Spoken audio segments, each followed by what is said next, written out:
This textbook is from 1940. Good morning, good evening, good afternoon, and remember, context is everything media network. John Michael, founder and CEO, reading a second textbook. First textbook was from 2001. This one's from 1940. Here, this is an American history textbook. Chapter 3, Virginia, the English colonies. Starting colonies in America. There were some patriotic Englishmen who believed that England should establish colonies in America. A colony is a settlement. When a group of people there leave their own country and settle in another land, they establish a colony. Persons who live in a colony are called colonists. The colonist remains citizen of their native land. The native land is the land where the person is born. England. English people came to America to establish a colony where English people coming to America to establish a colony were still Englishmen. They were still subjects to the British ruler. English people are often called British because they live in Great Britain. This book is from 1940, and it's for probably a 10-year-old reading level. Sir Walter Raleigh. Sir Walter Raleigh, founder of cigarettes. Wise Englishmen knew that colonies would strengthen the land claims of England in America. These Englishmen wanted colonies for other reasons. They believed that colonies would be profitable for those who would establish them.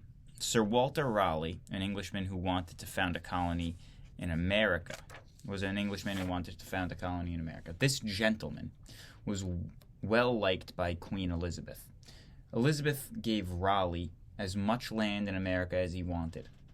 Twice Raleigh sent ships with settlers to Virginia. The first time the colonists soon returned to England. The second colony just disappeared. No one ever found out what became of it. It was called the Lost Colony. Raleigh could do no more. He did not have enough money to try once again to establish a colony. The London Company. It seemed sure that one man alone could not found a colony, so a group of noble merchants and seamen formed a company. They called it the London Company. It was really a trading company. The members of the London Company went to see King James I, who was the King of England. They explained their plan and asked permission to establish the colony in America. The king claimed that he alone had the power to grant permission for the colony. King James liked the ideas of London Company. He realized that a colony in America would have to have two advantages. One, it would strengthen the English land claims along the Atlantic coast. Two, it would encourage trading. There was another reason why Englishmen wanted colonies in America. Patriotic Englishmen looked upon colonies as one way of checking the power of Spain. The king was generous to the London Company. He gave them plenty of land in Virginia. The London Company paid no money for the land. 1/5 of all the gold and silver that the colonists might find, 1/15 of the copper found, was to be given to the king. First English colonists. Many men were willing to leave England to go to Virginia. Most people believed that there was a great deal of gold in the New World. They thought that America was a place where they could get rich without doing work. They learned the sad lesson that this was a wrong idea. There is no place where people get rich without some kind of work. So this is the book teaching morals and values. There is no place where people get rich without some kind of work. Jamestown, 1607. A little fleet of 3 ships carried the colonists to America. The Sarah Constant, the Good Speed, and the Discovery were the ships. 104 men left England on 3 vessels. The voyage was a long, weary one. The men quarreled. This made the voyage more unpleasant. At last the fleet arrived at the entrance of the Chesapeake Bay. and sailed into the bay. Here they entered a broad river which flowed into the bay. They named it the James River, in honor of King James I. Next, the colonists chose a place for their settlement. They decided to settle on a lower bank of the river. The lower banks of the river are near its outlets. The lower banks of a river are near its outlets. The men thought this looked like a good place for settlement, so they landed. They named the settlement Jamestown. It was the first permanent English settlement in America. A permanent settlement is one that lasts a long time. A settlement at Jamestown was founded in 1607. New homes in a new land. The Jamestown settlement did not get a good start. The colonists began their settlement with some wrong ideas. There were plenty of trees. These could be cut to make logs and lumber. Comfortable houses could have been made with logs and lumber. Many of these settlers seemed to have been lazy men. They were satisfied with the poorest kind of shelter. They were content to hang a piece of sailcloth on a pole to make a tent-like shelter. They did not even bother to get the soil ready for planting. So food became scarce. Some of the settlers had made the Indians angry.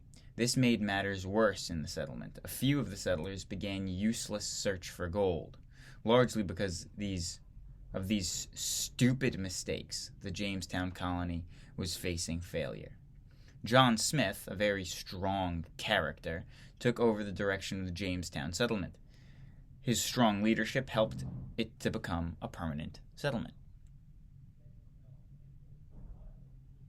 The growth of Virginia. The starving time. There were 500 colonists in Jamestown when John Smith sailed back to England. No man seemed able to act as a leader to take John Smith's place. The winter was very severe. Only 60 colonists were alive in the spring. How many were there originally? 500 to 60. Wow. 3 things had caused many deaths. Hunger caused many of the colonists to die of starvation. Sickness, due to improper food, caused many deaths. Unfriendly Indians had killed some of the colonists. Unfriendly indigenous people. Better times. The little colony at Jamestown was determined not to give up. Wise rules were made. During the early days of the colony, all the colonists used the common storeroom. All the food that was raised was stored there. This was not a wise policy. A man who worked hard and raised much food put it all into the common storehouse. A man who was lazy and raised only a little food also put his supply in the common storehouse. When supplies were given out, all men received an equal share of food. It was not just that the hard-working man and the lazy man should receive the same. When supplies were given out, all men received an equal share of food. It was not just that the hard-working man and the lazy man should receive the same share of food. It was not just. It was not just. It wasn't justice. It wasn't justified. Whatever. Okay, so this is teaching kids that communism is bad. Because this book's from 1940, when we were really scared of communism, because shortly we were going to drop giant atomic bombs because of the communist threat. Am I wrong? Maybe I am wrong. Was Japan communist in World War II? Or were they just really bad? I don't know. I should probably know. I read an entire world history textbook here on this channel. Check it out, over here. It was discovered that tobacco would grow very well in Virginia. The climate and soil were just right for tobacco plant. There was a good market for tobacco in Europe. Farmers turned their earnest attention to growing of tobacco. This became the most important crop in Virginia. Later it influenced the history of America. Slavery begins in Virginia. One day in 1619, a Dutch ship sailed up the James River. There were 20, this is what the book says, this book's from 1940. There were 20 Negroes on the vessel. They had been captured in Africa. The Negroes were sold as slaves. The planters thought their problems of field laborers was partly solved. The large farms were called plantations. Many workers were needed on a plantation. A planter bought slaves as he might buy a horse or a plow. The Negro slave became property of the planter, just as the horse and the plow, which he bought and was his property. The bringing of slaves to Virginia was a great evil. See? 1940, they knew. Later, this evil caused great sorrow, not only to the slave and planters, but to the nation. The picture shows Negro slaves working on a plantation. Oxen were often used to haul the products to the wharf. A wharf is a platform where ships are loaded or unloaded. Oh, that's what a wharf is? Wharf is definitely an interesting word. How Virginia was governed. Virginia was a charter colony. The London Company had been granted a charter by King of England. A charter was a written agreement. It gave the London Company a certain area of land. It also gave the London Company the right to appoint governors to rule the colony. Trouble arose between Virginian colonists and Indians. The King of England blamed the London Company for the trouble with the Indians. The king punished the London Company by taking their charter from them. Virginia then became a royal colony.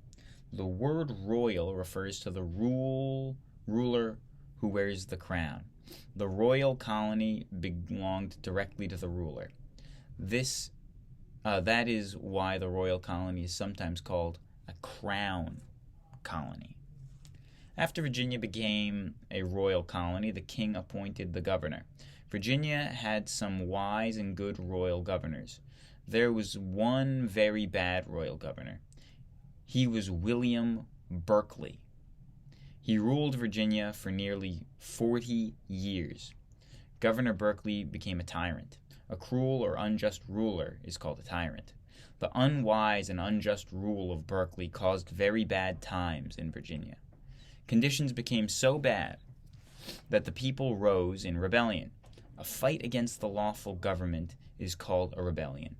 The people who take part in a rebellion are spoken of as rebels. The cause for which rebels fight may be just. Bacon's Rebellion. The rebellion in Virginia was led by Nathaniel Bacon. That is why it is sometimes called Bacon's Rebellion. Nathaniel Bacon was a young planter. He thought something